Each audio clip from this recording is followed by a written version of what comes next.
За энэ хичээлийн бидний үзэх ёстой дүрмийн хувьд болохоор ирээдүйн цаг гэж байна. За дараа нь бид нар энийг бол яг үзсэн л дээ. Энэ тоо хэмжээ энэ бол давтлага маягаар л явна. Энэ их цаг орохгүй хүч шаардахгүй гэсэн. Тэгээ энэ дээр нэг гоё үг байна. Éviter de гинэ. За энэ éviter de гэдэг нь болохоор ямар нэг юмнаас зайлсхийх гэсэн утгатай үг байна. За энийг сурах нэ. За одоо бүгдээрээ юугаар дүрмээ харъя.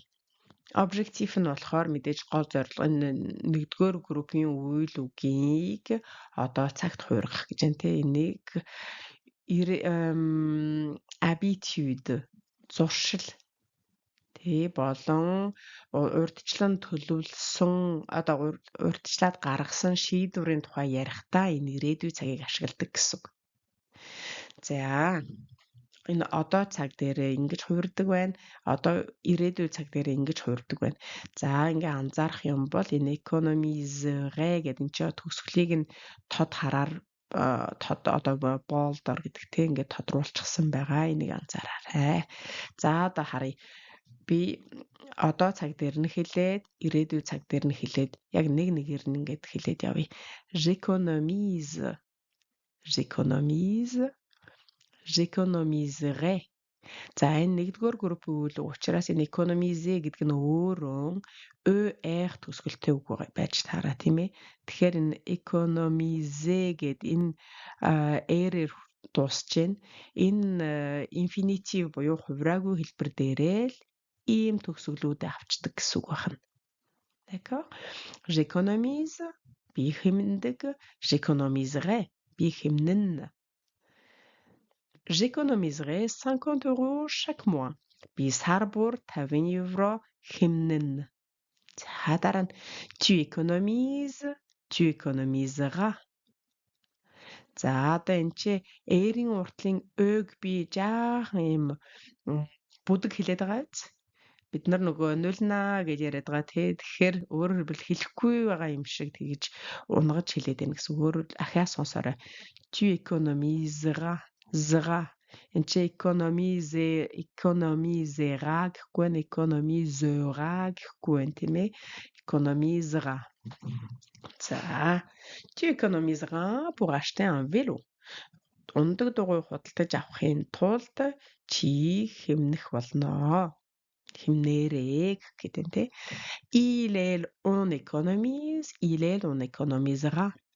Il économisera pour ses vacances. Амралтынхаа төлөө амралтандаа зориулж тэр мөнгө хэмнэн. Elle économisera pour un nouveau téléphone. Шинэ утас авахаар тэр мөнгө цааш нь хийх болно. On économisera pour un voyage en famille. Гэр бүлээрээ аялахын тулд мөнгөө хэмнэн.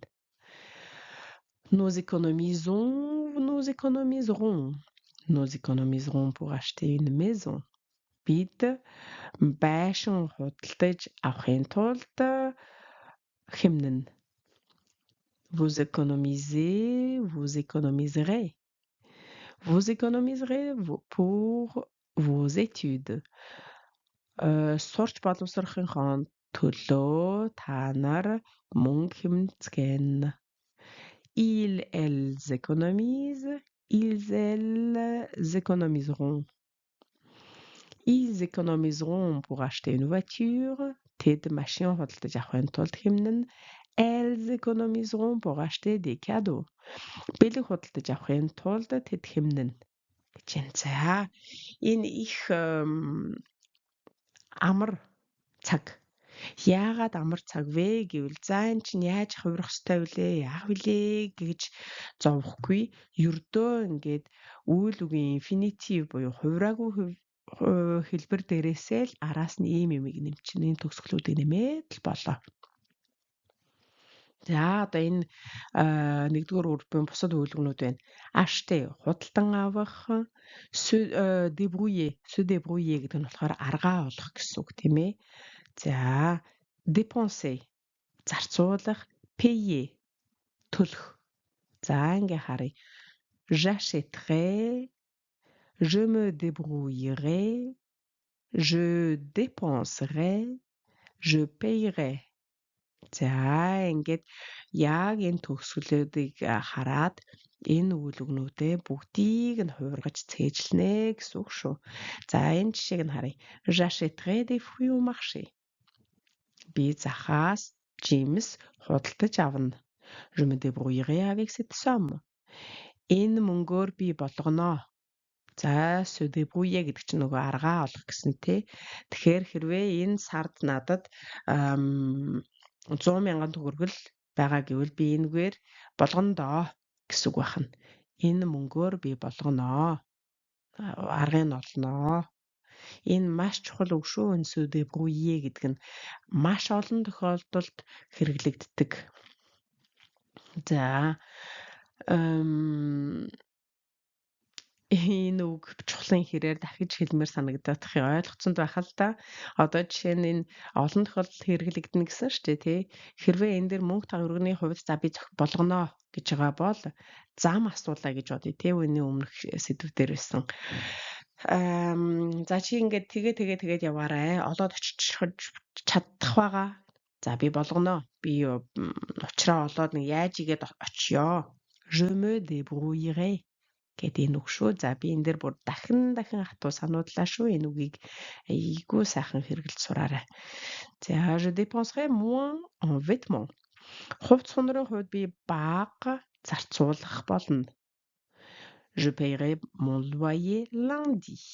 Даваа гарагт би байрны мөнгөө төлнө л гин шүү. За ийм утгатай хичээл байна. Ингээд дөрмийн хувьд ирээдүйн цагийн хэрэглээ байх нь. За энд болохоор 2 болон 3 дугаар группийн үйл үгийн хувиргалыг харъя. Хувиргалыг ингээ харах юм бол дандаа нөгөө a un ez un байна те. Яг өмнөх 1-р группийн анхтай адилхан. Энэ 2 дугаар групп дээр харахаар мөн адилхан үйл үгийн хувираагүй хэлбэр дээрээс шууд төгсгөлөө нэмсэн байна. Je finirai, tu finiras, il finira, nous finirons, vous finirez, ils finiront. За 3 дугаар группийн учиртай нөгөө учиртай хэдэн үгнүүд байдаг да. Avoir ямар нэг юмтай байх, être өөрөө байх, болох, орших, aller явах, venir ирэх, faire хийх, prendre авах барих гэх мэтчлэн. За ингээ харъя. Avoir-ын ирээдүйн цаг дээр нөгөө үгийн үндэс маань ингэж хувирч байна. Тэгэхээр j'avoirai гэж хэлэх юм бол өстой ичиж үхмээр алдаа гэсэн үг. Тэгэхээр энэ хараа j'aurai, tu auras, il elle on aura, nous aurons, vous aurez, il elle auront гэж хувирч байна. За être нь je serai, tu seras, il sera, nous serons, vous serez, ils seront. Aller, j'irai, tu iras, il ira, nous irons, vous irez, ils iront. Venir, irэх, je viendrai. За энэ чи je viens гэхээр нь бас баярлмаар санагдаад байна тий. Je viens, tu viens гэж хувирдаг гэд s-ээр дуусаад байгаа тий. Жишээ нь je дээр. Тэрэн шиг адилхан юм байна гэж халтхан бодоод тэрэндээ хууртуу зай. Энэ арай өөр байгаад je тэрнтэй төстэй дуудагдчих байна тий. Гэхдээ je viendrai, tu viendras, il viendra, nous viendrons, vous viendrez, ils viendront. Faire, je ferai. За энийг je ferai гэдэг. Tu feras, il fera, nous ferons, vous ferez, ils feront. Prendre, je prendrai, tu prendras, il prendra, nous prendrons, vous prendrez, ils prendront.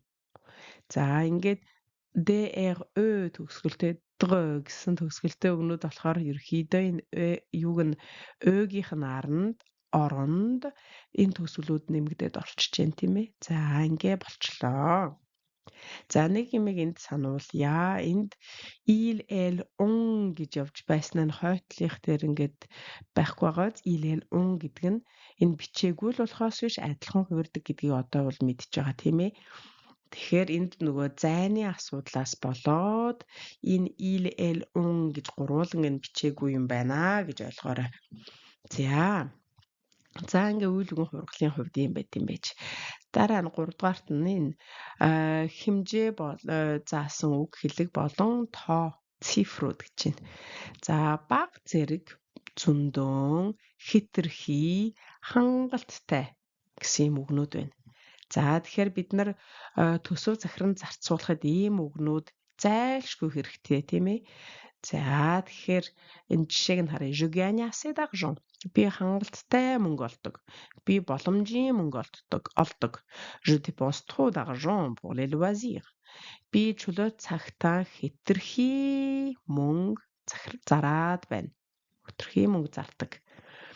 Арай энэ хэтэрхий гэдэг юм ороод ирж байна гэдэг үг орж ирж байна гэдэг чинь одоо дэндүүлээд байна. Жаахан хамжааргатай байх хэрэгтэй гэсэн үг байна тий. Elle garde un peu d'argent chaque semaine. Тэр 7 хоног бүр жаахан мөнгө хадгалдаг гэсэн үг байна. За ийм гоё үг хэллэг бүхий хичээл байгаа шүү. За 4-дүгээрт éviter гэсэн тий. За одоо эн чинь éviter de гэд ямар нэг юмнаас зайлсхийх гэсэн үг. Үйл үг байна. Энэний хэрэглээг хар. Ингээ харахаар хоёр өөр байна тий. Нэр үгтэй орвол нөгөө дөөгүйгээр шууд хэлж байна. Үйл үг орохороо дö орчлоо. За жишээг нь харъя. Éviter quelque chose. За ямар нэг юмыг одоо тойрч өнгөрөх, зайлсхийх гэсэн үг байна. За нэг инээдтэй жишээ санагдчихлаа. Бид нар хуу гарахаар холуур гэдэг дээ тий. За тэр дээр жишээ нь одоо j'évite гэх нь биш ч тий. Одоо тэгэхээр ямар нэг болохгүй байгаа юмыг би өөрөө тойроод гарч байгаа учраас éviter болж байна. За энэ араас ямар ч өгтвөргүйгээр нөгөө complément d'objet direct гэдэг тийм ээ шууд тусгадах нь өөрөө шууд орчих нь. За үйлэг болохоор éviter de faire quelque chose ямар нэг юм хийхээс зайлсхийх гэсэн үг байна. За j'évite les dépenses inutiles. Шаардлагагүй зардлаас зайлсхийдэг. За энэ монгол хэлээр ярихдаа одоо монголоор бол бид нар тийм юмнаас зайлсхийх гэж аас эс залгаад байгаа тий. Гэтэл Франц хэлэнд нэр үгээр орохдоо бол зүгээр шууд тухайн үг нь өөрөө орж байгаа гэдэг битгий мартаарай. Энийг маш сайн анзаараарай. За ингээд нэр үг орохдоо шууд j'évite les dépenses гэж орсон бол энд орохдоо үйл үгтэй орохдоо j'évite de dépenser inutilement. Шаардлагагүйгээр зарцуулахаас зайлсхийдэг. Үйл үг дээрээ бол манай монгол шиг яг сайхан орж ирэн тийм дөөтэй орж байна. За nous évitons le gaspillage. Gaspillage гэдэг нь болохоор дэмий үрхийг хэлж байгаа. Дэмий ус урсгах, дэмий гэрэл асаах, дэмий мөнгөө дэмий гарын салаагаар урсгах тэр бүх юмыг gaspillage гэж байгаа. За тэгэхээр nous évitons le gaspillage гэд шууд нэр үгээр орлоо. Гэтэл үйл үгээр орохоор nous évitons de gaspiller. За ингэхээр дэмий зархаас, дэмий урсгахаас, дэмий үрхээс зайлсхийдэг гэж байна. За энэ их хоногшуулмаар им хэрэглээндээ оруулмаар үйл үгийн жишээ байна. За дараа нь энэ дэр цаг хугацаа болоод давтамж илэрхийлсэн өгтөр одоо үгс гинэ. Chaque semaine, 7 хоног бүр. Tous les mois, сар бүр. Avant, өмнө, après, дараа, pendant, үеэр, туршид гэсэн утгатай өгнөд. За, je mets de l'argent de côté chaque mois. Сар бүр би мөнгө цааш нь хийдэг. Il calcule ses dépenses avant d'acheter.